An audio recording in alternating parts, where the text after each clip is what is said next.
KONI Sumatera Selatan mengaku akan menyiapkan bonus bagi para atlet yang mampu meraih medali di ajang Pekan Olahraga Nasional Aceh Sumut pada tahun 2024 ini.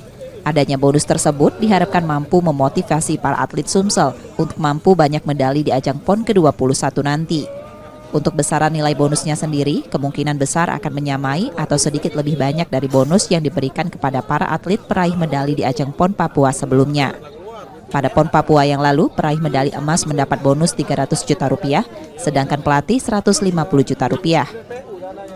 Nah, mudah-mudahan tahun ini dengan KONI yang baru ini mungkin kita akan lebih besar lah dikit kalau bisa, karena memang tergantung kepada kemampuan daerah juga ya.